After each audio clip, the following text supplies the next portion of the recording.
আমি পাশাপাশি income tax practice করি। তো স্যারের কথাটা আসলে আমি আরও অনেক আগে শুনছি। আমার বাসা খুবই কাছে।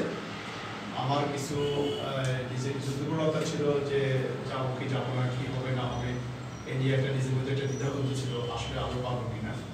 তো আমার বিশ্ববিদ্যালয়ের আমার এক বড় ভাই উনি আমাকে বললেন যে ভাই এখানে যান, আপনি খুব ভালোভাবে শিখতে পারবেন। তো সত্যি আজকে আমি ক্লাস করে খুবই মুগ্ধ হয়েছি যে আমি সারা জীবনে যেটা শিখতে পারি নাই সেটা এখানে এসে আমি শিখলাম।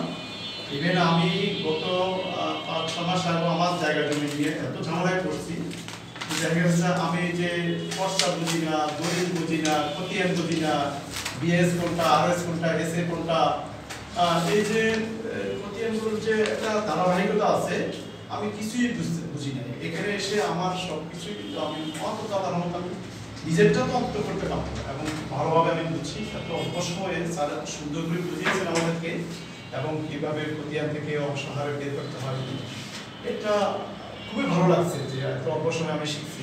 তো আমি মনে করবো যে ইনশাল্লাহ আপনারাও আসেন, আসতে আশা করি ইনশাল্লাহ আপনারা খুব ভালোভাবে শিখতে পারবেন। একটা সুন্দর পরিবেশে স্যার শেখাচ্ছেন, অল্প সময়ে আশা করি ইনশাল্লাহ আমরা শিখতে পারবো। আমরা লার্নারের কাছে জানতে চাবো যে আমাদের এই যে আয়োজন, এটা গুরুত্ব সম্পর্কে একটু বলবেন যে এটা কিভাবে মূল্যায়ন করেন?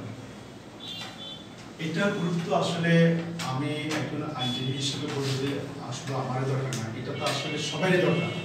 আমাদের ব্যক্তিগতভাবে আমরা দেখি যে প্রায় 90% লোকের জায়গা জমি নিয়ে সমস্যা আছে।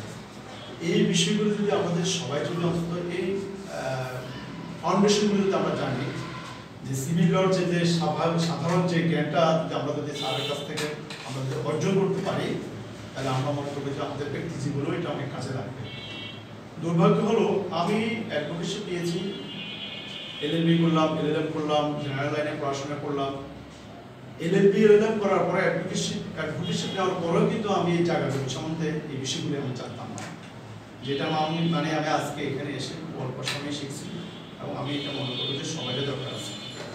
এবং এই বিষয়গুলো আমি দেখছি আমি ট্যাক্স প্র্যাকটিস করতে গিয়েও এই বিষয়গুলোর সাথে অনেক সম্পর্ক আছে, যেটা মানে আমার ট্যাক্সেও কাজে লাগে। শুধু